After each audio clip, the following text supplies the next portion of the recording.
Labą dieną. Pagaliau atšilo orai. Jau visas užšutęs einu. Pagaliau vasara va Liepos 1.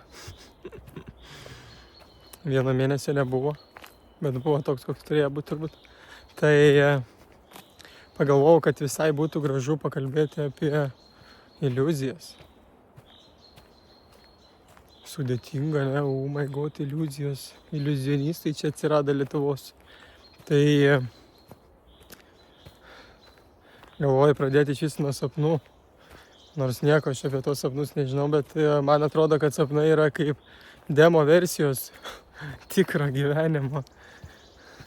Kur čia kaip kvantinė fizika, kur visi variantai galimi, taip ir sapnai parodo kažkur kažkokią mūsų dalelę gyvenimo. Ir gali būti, kad mes turim tokią iliuziją, kad ir čia nesapnas. Opa. Ir kad neatsibusim kažkada. Tai čia kaip antivirusinė. Reikia pirkti arba belekokią kitą programą, kur tu sumoki pinigėlius ir vietoj demo versijos nusiperki pilną versiją. Ir naudoji pilnai. Tai jo, sapnai man atrodo tos demo versytės. Tai kažkaip dabar nelabai naudoju tą mikrofoniuką, nes prisprogęs, stabilizatorius namie paliktas, bet vis tiek išėjau į mišką, galvoju kažką tai čia pakalbėti ir padrebėti jums su ta ranka. Tai apie iliuzijas. Įdomus dalykas, kad mes iš tikrųjų gyvenam iliuzijai. Ir kiekvienas turim savo individualią iliuziją. Nors viskas yra apie vieną, bet visi esam tokie skirtingi. Ir taip esam iliuzijose savo individualiuose paskendę, kad nesuprantam iš tikrųjų, kur yra tikra, kur netikra. Visiems atrodo, kad visi viską geriausiai žino, visi jau čia prisprendė tų gyvenimų, kažkas kažką tą išmokęs, kažką tas, visi. Ir aiškiausiai pasimato, kad mes gyvenam iliuzijose, tai kai atsiduriam prie skirtingų vertinimų apie tą patį objektą.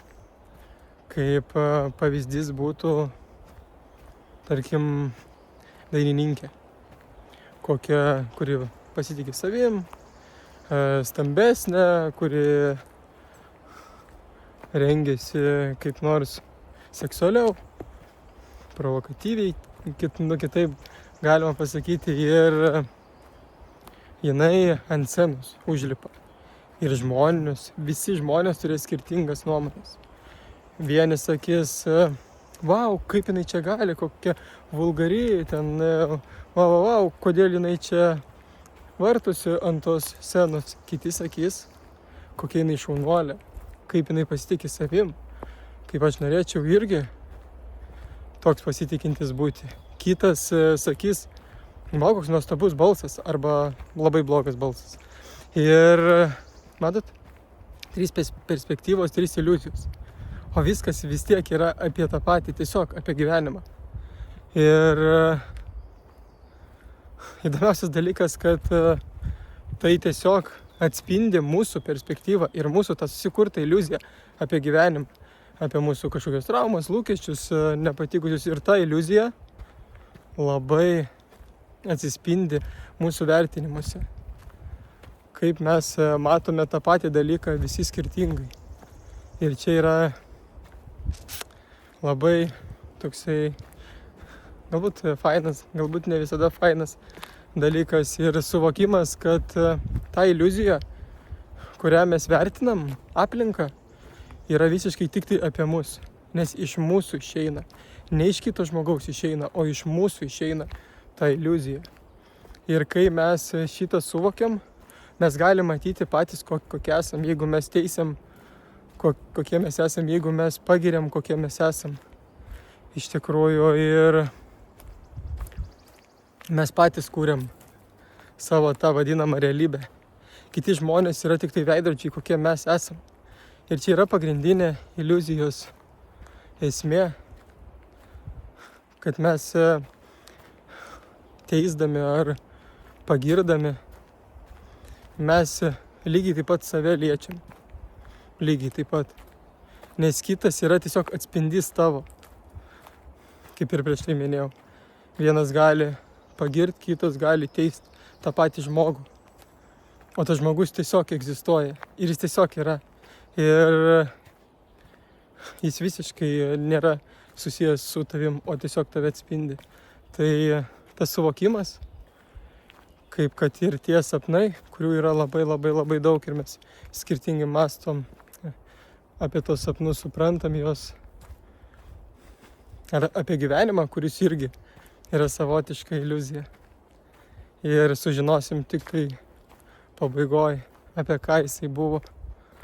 Tai norėčiau palinkėti, pasistengti šiek tiek plačiau žiūrėti ir neturėti tos labai dideliuose rėmuose tupinčios iliuzijos, kuri yra, kai mes suprantam tik tai apie patį tave, jinai nėra apie pasaulį. Dėl to reikia mokėti būti atsivėrus daugam.